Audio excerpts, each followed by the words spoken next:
Welcome to Improvise Learning Point.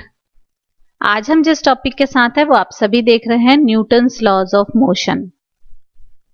आज हम इसमें जो कवर करने वाले हैं वो करने वाले हैं Newton first law, Newton second law, Newton third law, conservation of momentum.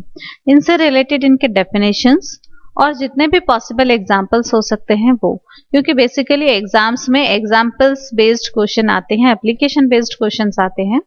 तो हमने कोशिश की है कि मैक्सिमम एग्जाम्पल्स इंक्लूड किए जाएं ताकि आप उनको इजीली लर्न करके एग्जाम में अच्छे मार्क्स स्कोर कर सकते हैं। और ये जो हमारा वीडियो है ये क्लास 9 के लिए बहुत ही ज़्यादा इम्पोर्टेंट वीडियो हो जाता है। तो चलिए स्टार्ट करते हैं वीडियो को। Newton first law of motion, सबसे पहले समझते हैं Newton first law of motion क्या कहता है। देखते हैं, a body continue to be in a state of rest or motion unless an external force acting on it. इसका मतलब क्या हुआ कि कोई भी बॉडी अगर मूविंग कंडीशन में है तो वो मूविंग कंडीशन में रहेगी, अगर रेस्ट कंडीशन में है तो रेस्ट कंडीशन में रहेगी जब तक हम उसके ऊपर कोई एक्सटर्नल फोर्स ना प्रोवाइड करें। इस लॉ को लॉ ऑफ इनर्शिया भी कहते हैं। अब लॉ ऑफ इनर्शिया क्या है ये देखते हैं। The tendency of a body to oppose any change in its state of rest or motion are called as inertia and it is equal to the mass of body. मतलब अगर मास of body ज्यादा होगा तो inertia ज्यादा होगा, अगर मास of body कम होगा तो इनर्शिया कम होगा। This law gives qualitative definition of force। ये बार बार एग्जाम्स में पूछा जाता है कि which Newton's law is related to the definition of force। तो इसलिए आपको ध्यान रखना है कि Newton first law gives the definition of force, qualitative definition of force। Okay, and जब क्वांटिटेटिव पूछा जाएगा तो वहां पे क्या हो जाएगा, आपका न्यूटन सेकेंड लॉ आ जाएगा, और अगर क्वालिटेटिव पूछा जाएगा तो न्यूटन फर्स्ट लॉ आ जाएगा।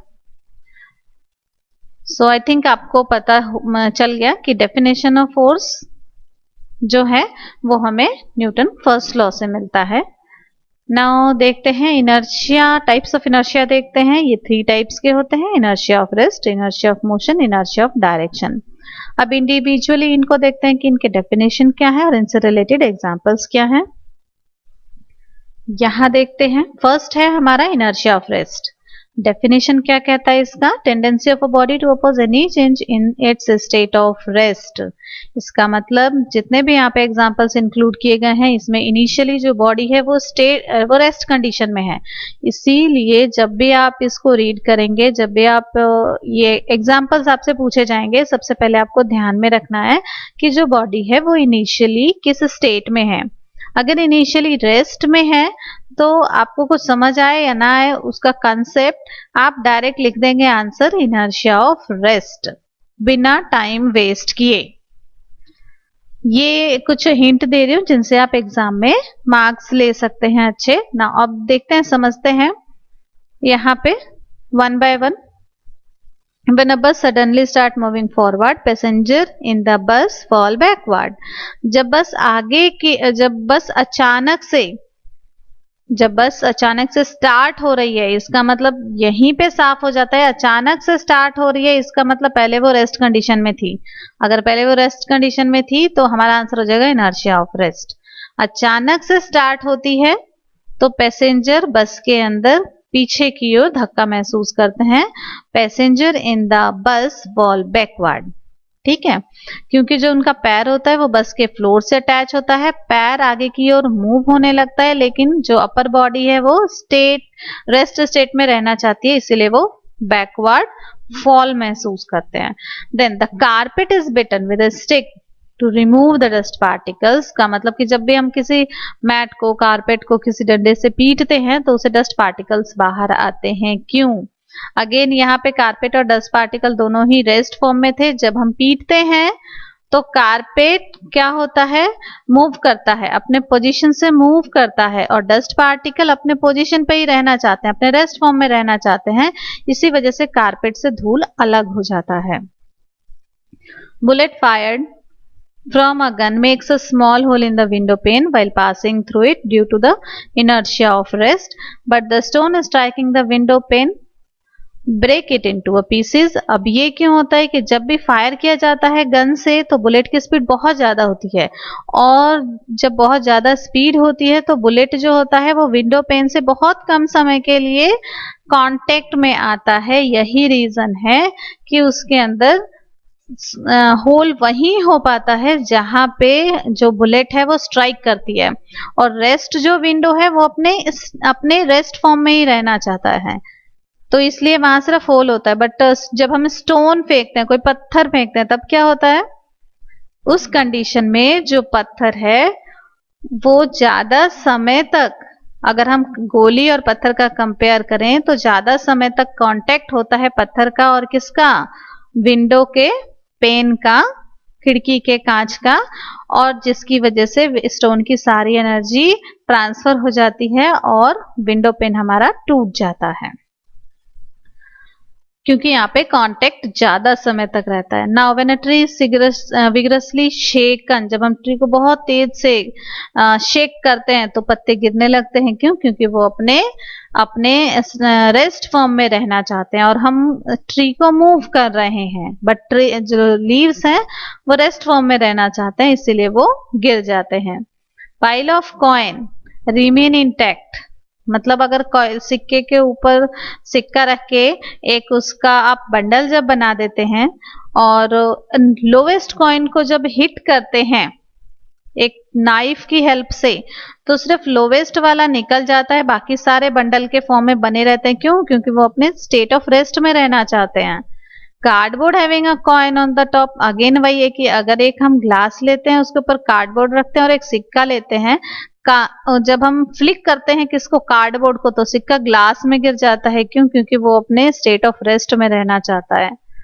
Then a car seat belt prevent us from shock, क्यों? क्योंकि जब हम सीट बेल्ट लगा लेते हैं तो वो हमें शॉक से प्रिवेंट करता है, वो हमें हमारे स्टेट ऑफ रेस्ट में रहने देना चाहता है, तो इसलिए हमें जो कार सीट बेल्ट है वो हमें शॉक से प्रिवेंट करता है। तो इस तरीके से नेक्स्ट हमारा है कि अगर किसी गीले कपड़े को आप ऐसे छिड़कते हैं तो उससे पानी बाहर निकल जाता है। अगेन वही है कि जब हम छिड़कते हैं तो क्या होता है वहां पे कि जो हम क्लोथ को तो मूव कर देते हैं, कपड़े को तो मूव कर देते हैं आगे पीछे, बट जो उसके अंदर जो ड्रॉपलेट्स रहती हैं वाटर की, वो अपने स्टेट ऑफ रेस्ट में रहना चाहती हैं, और यही कारण है कि दोनों ही सेपरेट हो जाते हैं और इस तरीके से जो ड्रॉपलेट हैं वो ग्राउंड पे गिर जाती हैं।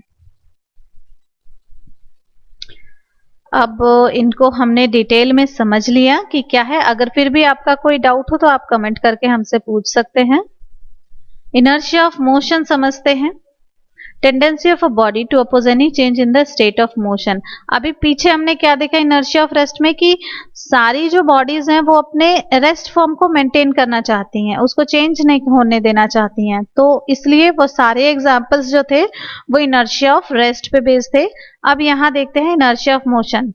Tendency of a body to oppose any change in the state of the motion. अब यहाँ सारी चीजें मोशन में रहना चाहेंगी, वो स्टॉप नहीं होना चाहेंगी।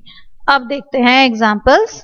Passenger fall forward when the fast moving bus stop suddenly.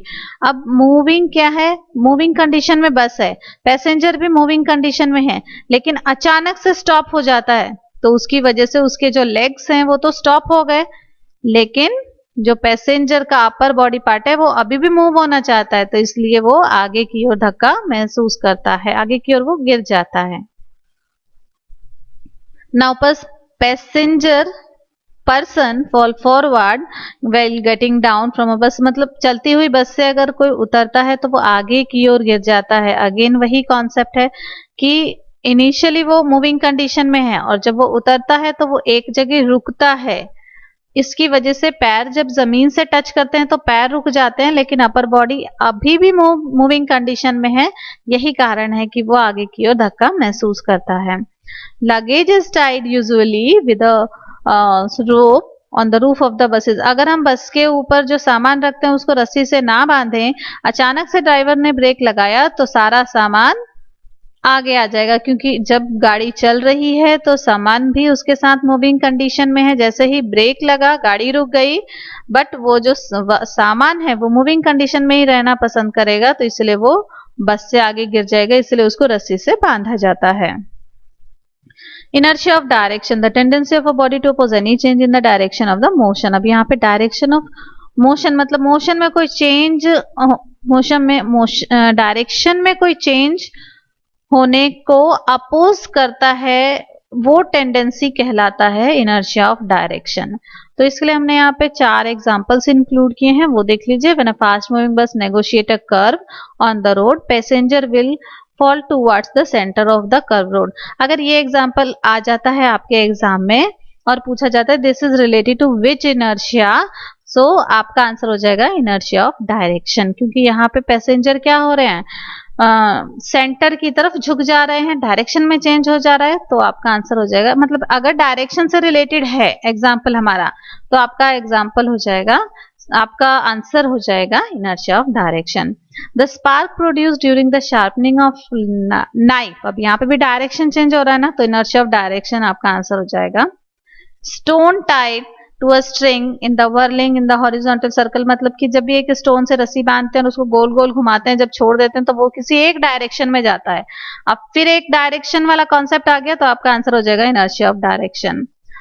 अब साइकिल चलाते हैं, पानी है, तो वहां क्या होता है कि पानी का जो साइकिल के व्हील्स हैं उससे अटैच होता है पानी, और एक स्ट्रेट डायरेक्शन में वो भी मूव करता है, तो यहाँ पे भी पानी का डायरेक्शन चेंज हो रहा है, तो आपका आंसर हो जाएगा inertia of direction. Newton second law देखते हैं क्या कहता है। The change of momentum of a body per unit time is directly proportional to the force acting on a body and a change in its momentum takes place in the direction of the force and the body. अभी नहीं समझ में आया आपको? Okay, आप mathematically समझ सकते हैं इसको कि ये क्या कहना चाहता है कि momentum, the change in momentum of a body per unit time is directly proportional to the force acting on the body। बस आपको इतना याद रखना है, is directly proportional to the force acting on a body, की जो भी momentum में चेंज हो रहा है वो क्या है, डायरेक्टली प्रोपोर्शनल है फोर्स के। तो यहाँ देखिए मोमेंटम का फॉर्मूला होता है मास इनटू वेलोसिटी, तो ये है मास हमारा, यहाँ है चेंज इन वेलोसिटी, तो ये हो जाएगा हमारा मोमेंटम, और मोमेंटम डायरेक्टली प्रोपोर्शनल हो गया फोर्स के। बट यहाँ पे डिवाइड बाय टी लिखा है हमने, तो अब इससे आपको रिलेशन ये मेंटेन करना है कि जो टाइम है वो इनवर्सली प्रोपोर्शनल हो जाएगा किसके, फोर्स के, और जो वेलोसिटी है वो डायरेक्टली प्रोपोर्शनल है किसके, फोर्स के, एंड टाइम इनवर्सली प्रोपोर्शनल है फोर्स के। तो अगर इसको हम चेंज करते हैं, ये हो जाएगा force is equals to M A. इसलिए कहा जाता है it gives the magnitude of force, means Newton second law gives the magnitude of force, it gives qualitative definition of force, and Newton first law gives qualitative definition of force, and Newton second law gives quantitative definition of force। Sorry, पहले mistake हो गया था, it is quantitative definition of force। Newton first law derived from the Newton second law। No force is required to move a body with a constant velocity or a uniform velocity। 1 Newton is equal to 10 to the power 5 dyne. तो आपको ये सारी values याद रखनी है, और just अगर आपको ये फॉर्मूला याद रहेगा तो इसके सारे एग्जांपल्स भी आप डेफिनेटली सॉल्व कर लेंगे। अभी हम इसको यहाँ पे ज़्यादा इलाबोरेट नहीं कर पा रहे हैं, टाइम का शॉर्टेज है, क्योंकि पूरा चैप्टर हमें कवर करना है force and laws of motion का, तो ज़्यादा इलाबोरेट ना करके जस्ट आपको प्रोवाइड किया है जो बेसिक इंफॉर्मेशन है। आगे चलते हैं। ये एप्लीकेशन से, cricket player lowers his hand while catching the ball. जब क्रिकेट प्लेयर अपना हैंड को लोअर करता है, मतलब जो बॉल को कैच करना होता है और हैंड को ऐसे लोअर करता है, तो टाइम गैप बढ़ जाता है। अगर टाइम इंक्रीज हो जाएगा तो फोर्स कम लगेगा हैंड के ऊपर। तो बेसिकली अगर आपको फॉर्मूला याद होगा तो आपको ये सारे एग्जांपल्स भी इजीली समझ में आ जाएंगे कि ये एग्जांपल्स जो है न्यूटन सेकेंड लॉ से रिलेटेड हैं। Person falling on a cemented floor gets injured, but person falling on a heap of sand is not injured. क्योंकि जब सीमेंट पे गिरेंगे तो अचानक से गिरेंगे, जो कांटेक्ट होगा बॉडी का और फर्श का, सीमेंटेड फ्लोर का, वो कांटेक्ट टाइम बहुत शॉर्ट होगा, और अगर टाइम शॉर्ट होगा तो फोर्स ज्यादा होगा, जैसा कि मैंने आपको अभी पिछले स्लाइड में दिखाया कि टाइम और फोर्स का जो रिलेशन है वो इनवर्सली प्रोपोर्शनल है। अगर टाइम ज्यादा होगा फोर्स कम होगा, अगर टाइम कम होगा तो फोर्स ज्यादा लगेगा। जब जब सैंड के ऊपर कोई बंदा गिरता है तो अचानक से ना गिर के वो फिसलता है, फिसलने से क्या हो जाता है, टाइम इंक्रीज हो जाता है, टाइम इंक्रीज हो जाता है तो फोर्स डिक्रीज हो जाता है। Huge damage to a moving bus train takes place when it suddenly collides with a stationary train. Again यहाँ suddenly collision हो रहा है, टाइम कम है तो फोर्स ज्यादा होगा और डिस्ट्रक्शन भी ज्यादा होगा। Vehicles are fitted with a spring. ये भी एग्जाम्पल आपका न्यूटन सेकेंड लॉ से है, क्योंकि स्प्रिंग जब लगा होता है तो हमें जो भी जर्क है वो अचानक से नहीं लगती है, वो टाइम गैप इंक्रीज हो जाता है स्प्रिंग की वजह से, जिसकी वजह से अचानक से जर्क नहीं लगती है। Our hand hurt more when we hit the wall, but when we hit on the sponge of a seat of car, we are not getting more hurt. तो ये क्या है कि जब हम वॉल से मारते हैं तो यहाँ टाइम गैप कम है, अगर टाइम गैप कम है तो फोर्स ज्यादा है, लेकिन जब किसी स्पॉन्ज पे करते हैं तो हमारा जो हैंड है, जो पाम है, वो भी वाइब्रेट होता है और उस केस के अंदर क्या होता है कि जो टाइम है वो इंक्रीज हो जाता है तो फोर्स डिक्रीज हो जाता है। कराटे प्लेयर एकदम से शार्प जो भी हिट करता है वो शार्प हिट करता है, जब शार्प हिट होता है तो टाइम कम होता है, टाइम कम होता है तो फोर्स ज्यादा होता है, जिसकी वजह से टाइल्सों या ब्रिक्सों टूट जाती हैं।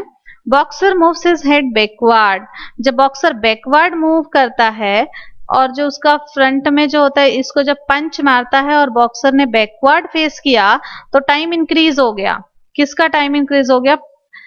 ये जो पंच मार रहा है इसके हैंड का, इसके पाम का और इसके फेस के कनेक्शन का टाइम इंक्रीज हो गया, टाइम इंक्रीज हो गया तो फोर्स डिक्रीज हो गया, तो इसलिए वो कम जर्क लगता है उसको। We use heavier hammer to put a nail, जब हैमर हैवी होगा तो वो बहुत ही जल्दी नेल के ऊपर बहुत जल्दी गिरेगा क्योंकि वो हैवी होगा। और जब टाइम इसी तरीके से सेम हो गया, जब टाइम कम हो जाएगा तो फोर्स ज्यादा होगा और वो जल्दी बॉल के अंदर चला जाएगा। तो आई थिंक आपको क्लियर हो गया होगा, फिर भी अगर कोई डाउट हो तो प्लीज कमेंट में पूछ सकते हैं। मैं कोशिश कर रही हूँ कि जल्दी से जल्दी आपको सारी इंफॉर्मेशन दे दूं, वीडियो ज्यादा लेंदी ना हो। नाउ न्यूटन्स थर्ड लॉ देखते हैं, to every action there is an equal and opposite reaction. ये आपको याद रखना, डेफिनेशन है इसका। एक चीज और याद रखना, if two forces are equal but there is the resultant is not equal in this case, why? Because the force acting on a two body on a two different body. Normally होता है कि भाई जब दो forces equal हैं और direction opposite है तो नेट फोर्स जीरो होगा, बट इस केस में ऐसा नहीं होता है। क्यों नहीं होता है? क्योंकि यहाँ पे जो फोर्स अप्लाई होता है वो माना कि जो उसका मैग्नीट्यूड है वो इक्वल हो सकता है, लेकिन जो बॉडीज हैं वो डिफरेंट होती है, इसीलिए ये इक्वल नहीं आता, इसका रिजल्टेंट जीरो के इक्वल नहीं होता है। एप्लीकेशन देख लेते हैं। A ball rebound after striking against a floor, कि यानी कि जब हम फ्लोर पे बॉल को मारते हैं तो वो रिबाउंस होता है, तो हमने एक्शन किया और फ्लोर ने जब अप्लाई किया फोर्स बॉल के ऊपर तो वो रिएक्शन था। Walking of a person on the road और अ सरफेस, जब हमने अपना कदम आगे बढ़ाया, जितने फोर्स से हमने रोड को धक्का दिया वो एक्शन था, रोड ने जो हमारे ऊपर फोर्स, लेग के ऊपर जो फोर्स अप्लाई किया वो रिएक्शन था। When a person jump from the boat, boat moves backward. जब पर्सन जंप करता है बोट से तो पर्सन क्या करता है, बोट को बैक साइड में फोर्स लगाता है, तो जो बोट है बोट भी पर्सन को फ्रंट साइड में पुश करता है, तो ये भी एक्शन और रिएक्शन से रिलेटेड है। देन रोइंग ऑफ बोट भी, जब बोटमैन क्या करता है वो रिवर बैंक को पुश करता है, तो जो रिवर बैंक है वो भी अपोजिट डायरेक्शन में बोट को पुश करता है और इस तरीके से रोइंग ऑफ बोट पॉसिबल हो पाता है। नाउ रिकॉइलिंग ऑफ गन, ये हम आगे नेक्स्ट एग्जाम्पल में और अच्छे से समझेंगे कि जैसे ही गोली आगे की ओर मूव होती है तो गन जो है पीछे की ओर मूव होता है, ये न्यूटन थर्ड लॉ से रिलेटेड है। रॉकेट एंड जेट एरोप्लेन का जो हॉट एयर जैसे ही डाउनवर्ड निकलती है तो रॉकेट क्या होता है, अपवर्ड मूव होता है। इसको और डिटेल में हम नेक्स्ट स्लाइड में समझेंगे। फायरमैन स्ट्रगल, यानी कि जो फायरमैन होता है, कहीं पे आग लग जाती है तो वो अपने वो जो हॉज पाइप होता है उसको बहुत तेजी से पकड़ना होता है। क्यों? अगर पानी आगे की तरफ जा रहा है तो वो उतना ही प्रेशर पीछे की ओर भी लगता है, इसीलिए जो फायरमैन होता है उसको बहुत तेजी से पकड़ना होता है पाइप को, अदरवाइज वो हैंडल नहीं कर पाएगा। देन द बर्ड, जब बर्ड फ्लाई होता है तो उसके जो विंग्स होते हैं वो एयर को डाउनवर्ड मूव करते हैं, तो एयर बर्ड को पुश करता है अपवर्ड, इस तरीके से वो उड़ पाता है। Some swimmer pushes the water backward, again swimmer है वो क्या करता है, वो अपने हैंड से वाटर को बैकवर्ड पुश करता है, तो वाटर क्या करता है, बॉडी को फॉरवर्ड पुश करता है। तो ये भी हमारा न्यूटन थर्ड लॉ से रिलेटेड एग्जाम्पल था, और हमने मैक्सिमम एग्जाम्पल कवर किए। और फटाफट देखते हैं कंजर्वेशन ऑफ मोमेंटम। जब भी कोई इलास्टिक कोलिजन होगा तो बिफोर द कोलिजन और आफ्टर द कोलिजन जो मोमेंटम होगा बॉडी का वो इक्वल होगा, ये कहता है हमारा डेफिनेशन। आप डेफिनेशन देख सकते हैं। It comes from the Newton second law और थर्ड लॉ। न्यूटन सेकेंड और थर्ड लॉ की हेल्प से हमें ये कंजर्वेशन ऑफ मोमेंटम मिल जाता है। ये फर्स्ट बॉडी है, ये सेकेंड बॉडी है। इनिशियली इसका मोमेंटम m1 u1 है और इस बॉडी का मोमेंटम m2 u2 है, क्योंकि मोमेंटम का फॉर्मूला होता है मास इनटू वेलोसिटी। ये बिफोर कोलिजन है, लेकिन जब ये दोनों आपस में कोलाइड होते हैं और इसके बाद इनका मोमेंटम चेंज हो जाता है m1 v1 m2 v2। But surprising fact ये है कि ये दोनों ही इक्वल हैं। जो इनिशियल वेलोसिटी है हमारे m1 u1 m2 u2, ये इक्वल हो जाता है, इनिशियल मोमेंटम इक्वल हो जाता है फाइनल मोमेंटम के। तो देखते हैं इससे related example, recoiling of gun. ये भी आपको इस एग्जांपल से ज्यादा क्लियर हो जाएगा कि रिकॉइलिंग ऑफ गन कैसे कंजर्वेशन ऑफ मोमेंटम का एग्जांपल है। Basically recoiling of gun and rocket propulsion दोनों में आते हैं, न्यूटन थर्ड लॉ में भी आते हैं, कंजर्वेशन ऑफ मोमेंटम में भी आते हैं। यहां से आपको क्लियर हो जाएगा rocket propulsion. It is based on the Newton third law also and conservation of momentum also. तो यहां समझते हैं। Hot gases release from the nozzle, जब गरम गरम गैसेज रिलीज होती हैं रॉकेट से डाउनवर्ड डायरेक्शन में, then it exert a force on the rocket in the upward direction. जब डाउनवर्ड डायरेक्शन में गैसेज रिलीज होंगी तो ये रॉकेट के ऊपर अपवर्ड एक फोर्स लगाएंगी, जिसकी वजह से रॉकेट हमारा ऊपर जाएगा। तो ये हमारा न्यूटन थर्ड लॉ के अकॉर्डिंग है। Just before the launching momentum of the rocket is zero. जब रॉकेट लॉन्च नहीं हुआ है, उसको एक जगह पे से स्टैंड किया गया है, तो उसका क्या मोमेंटम है, जीरो है। When rocket fired and gases release and gases acquired momentum downward, जब वो फायर हुआ रॉकेट तो गैसेज डाउनवर्ड मूव हुई, तो उन्होंने एक मोमेंटम क्या किया, अटेन किया, और वो मोमेंटम इक्वल है rocket acquire a momentum equal in magnitude in opposite direction and rocket move upward।